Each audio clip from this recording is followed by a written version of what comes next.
Hi BookTube, it's Gina. Happy Friday. Yay, we made it.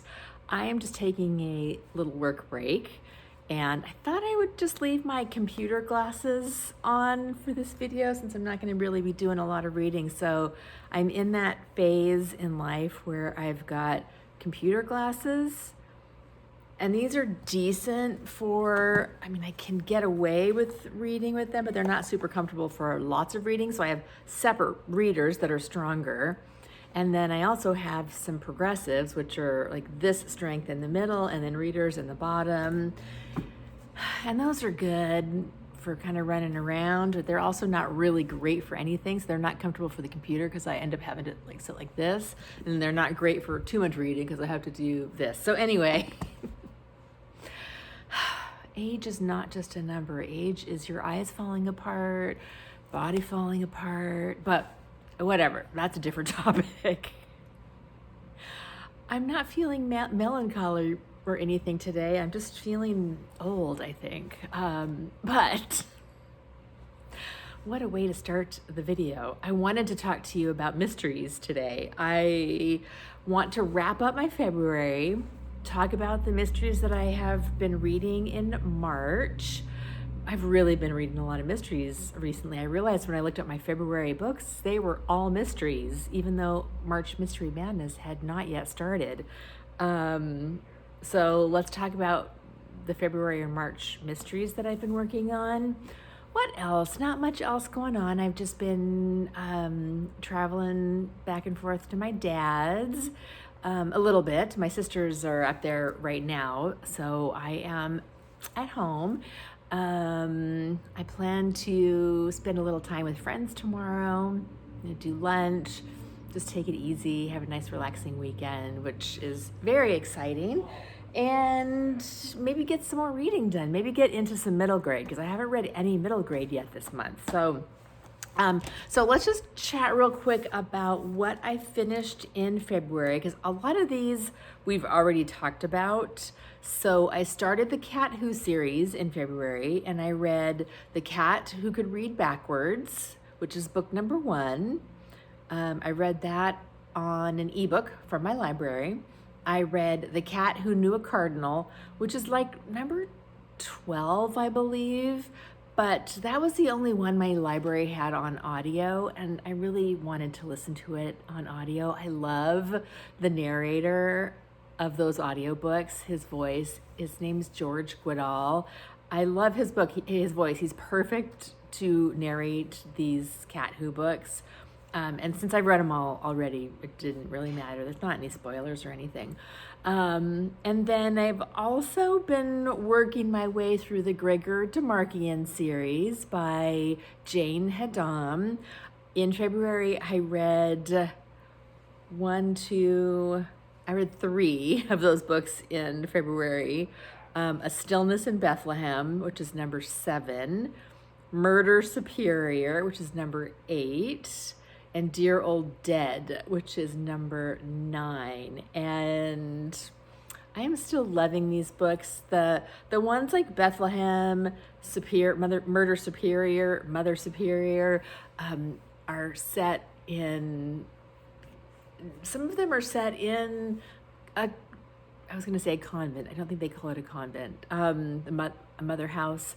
But oftentimes they feature nuns or some kind of religious aspect, which I find really interesting because it's not something I would normally be that interested in. But Demarkian has a real interesting relationship with religion and the church.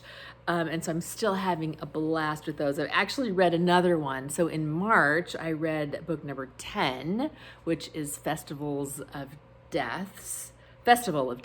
And that's maybe my least favorite. No, actually it's my second least favorite. My first least favorite was the one where it was set on a boat for Thanksgiving, and that setting I didn't find believable. But I'm just loving this series. It's so much fun to get to know the characters. It's a long series. I have lots of books to dive into, which I'm really enjoying. The one thing I would point out, if you're interested in starting this series, one thing that I'm not crazy about with it is that So far, this has always been the case, except for in one book. She always starts out with the mystery characters, like whatever setting it is. If it's the nuns, it's all about the nuns. If it's in this last one I read, it was a sort of a Jerry Springer style TV show, and the first 5 chapters, first maybe 15 or 20% of the book are all about those characters.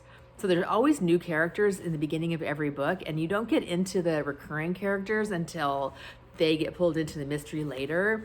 I don't really like that structure very much, because the thing I love the most about these books are those recurring characters. So sometimes it's hard to kind of settle into the new bunch of people. So keep that in mind if you're interested in it. It's a little, I don't care for that, which probably is what keeps these at maybe 3 or 4 stars for me, but I still love them. Let's see. Oh, and then last month in February, I also did read, I think I already told you this, but I read The Comfort of Ghosts, the final Maisie Dobbs book by Jacqueline Winspear. I loved this. I felt like the ending, it tied up some loose ends that I didn't really think needed to be tied up.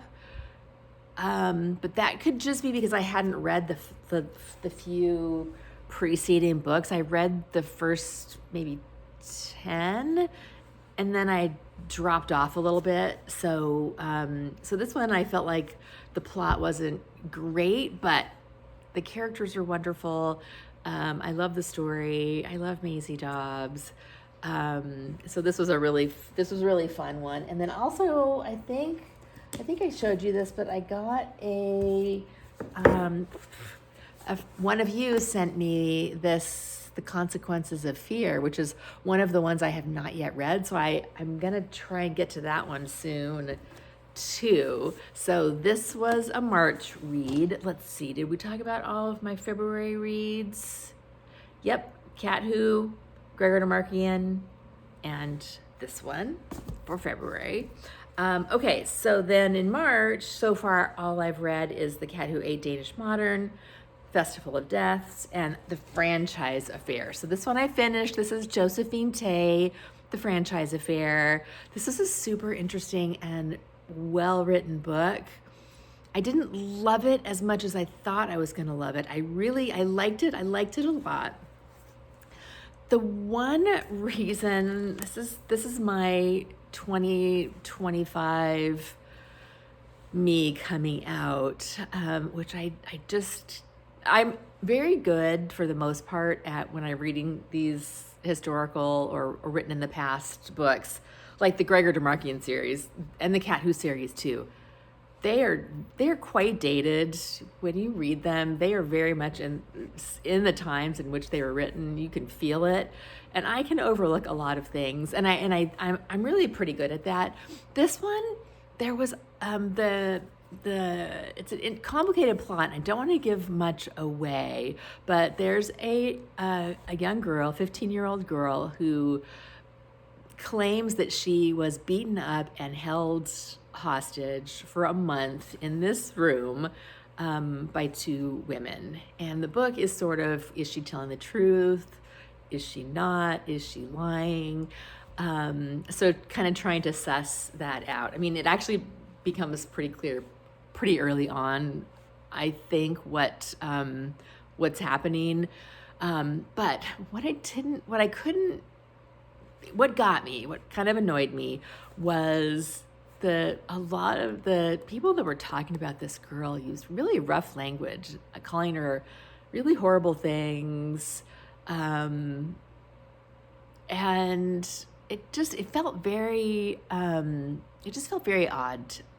to me, and it jarred and took me out of the story a little bit. So that was kind of the only thing about it that bothered me. But otherwise, I really enjoyed the characters. I loved the setting. The franchise is the home. I loved the character, the attorney that was helping her. It says that this is an Alan Grant mystery, but he only pops into it like twice. He's barely ever in it. So this is the first book that I've read that is an Alan Grant mystery. I'll have to read more. I'm assuming in other books he's in it more, because he was barely in it at all. So I thought that was a little bit unusual. But yeah, I'm having a really, really fun time settling in with these mysteries. I could just read mysteries for the rest of my life and nothing else, probably be perfectly happy. But I've also read a couple misreads. I did listen to a couple misreads so far this month on audio, which was just delightful. I already mentioned that before. So I am reading other things too, but these are the mysteries that I've just been having so much fun with. So happy Friday again. I'd love to hear what you're reading this weekend, if you've got any fun plans, and I will talk to you later.